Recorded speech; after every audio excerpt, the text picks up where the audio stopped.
Danica Patrick is making headlines at the Daytona 500. Another woman, though, is also making history. I got a chance to meet the first African-American woman to get a NASCAR racing license, Tia Norfleet. And she sure has big dreams one day to compete in that big race.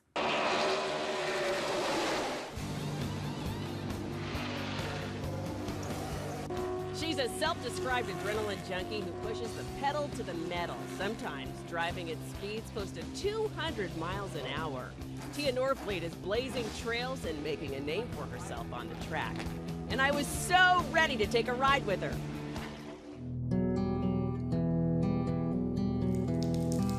I'm about to meet Tia Norfleet in just a little bit here, and as you can see, it's starting to get a little bit wet out here, which is not the safest for driving, so we're going to go inside where it's dry.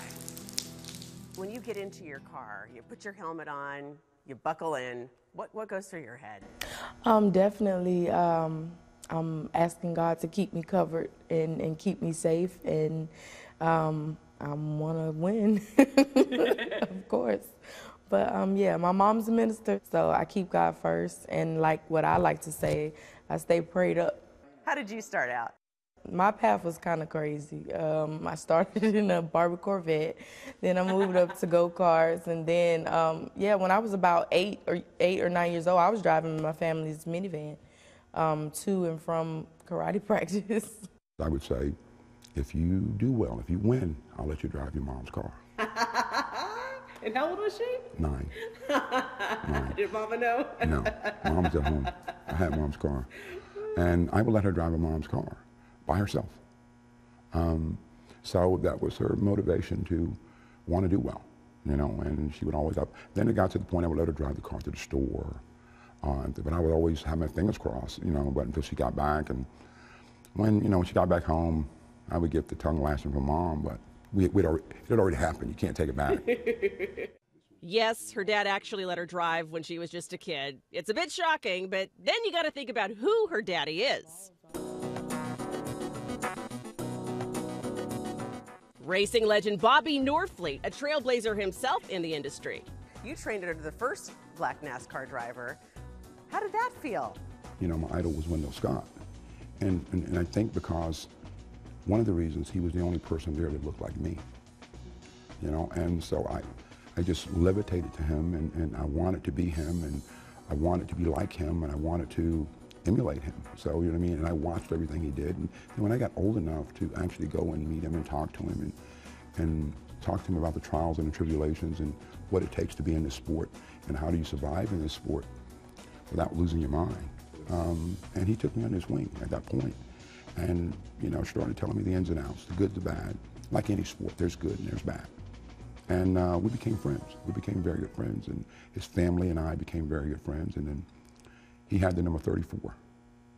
Then when he passed away, I got it. It was really cool to talk to them both. Coming up next hour, I'm going to talk to Tia and her dad again about the business of racing and what you might not know about NASCAR. Tia Norfleet hopes to one day sit in the driver's seat at the Daytona 500. She's the first African-American woman to get a NASCAR racing license. But getting to the big race means sponsors, of course, and a lot of money. I talked to her about the business of NASCAR.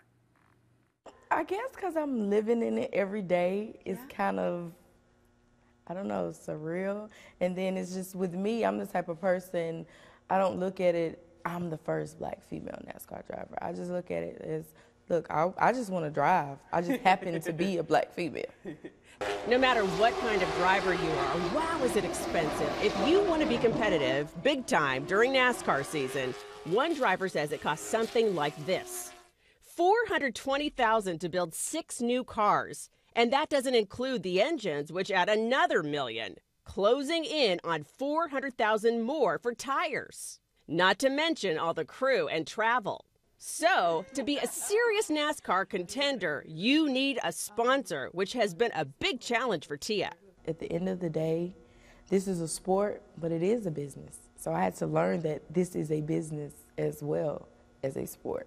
And I also had to learn that all money isn't good money. I've had people try to, they know that I needed sponsorship and that I was looking for sponsorship, and they tried to offer me things, and the things that they were offering were liquor and tobacco and things of that nature, and that's not the image that I want to portray. And so I had to actually turn down deals because of, it seemed like everybody that was coming at me weren't aligning with me. So you've had huge shots that would make a tremendous difference in your career, but you've said no to them to make a stand for something you believe in.